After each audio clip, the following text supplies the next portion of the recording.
আমাদেরকে রাজনীতি করতেই দেওয়া হয়নি। সরকার থেকে গুলি করে আমাদেরকে মিছিল ভেঙে দেওয়া হচ্ছে, আমাদেরকে অত্যাচার করা হচ্ছে বিভিন্নভাবে। আমাদের চারপাশে যারা জামাত ছিল, এনসিপি, তোমার বিএনপি, এদের লোকরা আমাদের লোককে হুমকি দিয়েছে, আমাদের লোকের বাসায় টাসে গিয়ে তোমরা যে ভোট দিতে যাও তোমাদের খুন করা বা এরকম পরিবেশ সৃষ্টি করা হচ্ছে।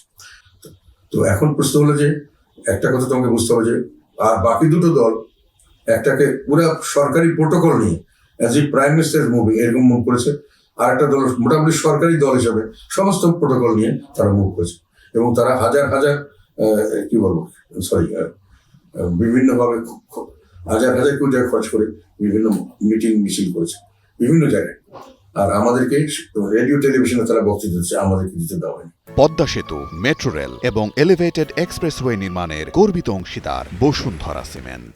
তো আমাদের পরিবেশ আর তাদের পরিবেশের মধ্যে এখানে একটা ব্যাপক ফারাক। আমরা তারপর কথা আসো, তার আগে প্রায় 1 বছর ধরে এরা কিন্তু নির্বাচনের জন্য মাঠে কাজ করেছে।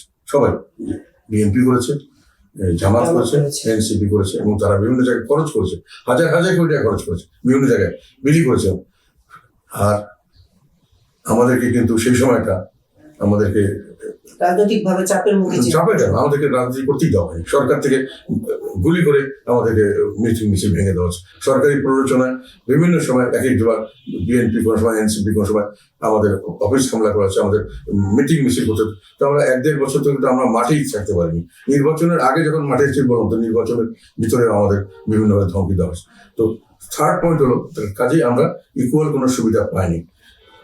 থার্ড পয়েন্ট হলো, এই নির্বাচনের আগের থেকে শুরু করে আমি যেটা বললাম, বিভিন্ন মাধ্যমে এনজিওর মাধ্যমে জামাত এবং বিভিন্নভাবে বিএনপি প্রচুর অর্থ ব্যয় করেছে।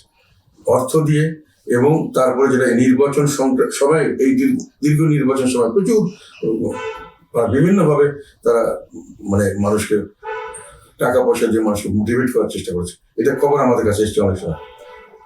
আর থার্ড হলো, আমাদের ভোটারদেরকে, বিশেষ করে মাইনরিটি ভোটার্স যারা আমাদেরকে সাধারণত ভোট দেয় আমাদের এলাকাগুলোতে, এবং আওয়ামী লীগের ভোটার বলে চিহ্নিত, এবং আমাদেরও অনেক জায়গায় আমাদের ভোটারদেরকে বাসায় বাসায় গিয়ে বলা হয়েছে, তোমরা যদি আমাদের ভোট না দাও তাহলে তোমাদের উপরে পরিণতি খারাপ হবে।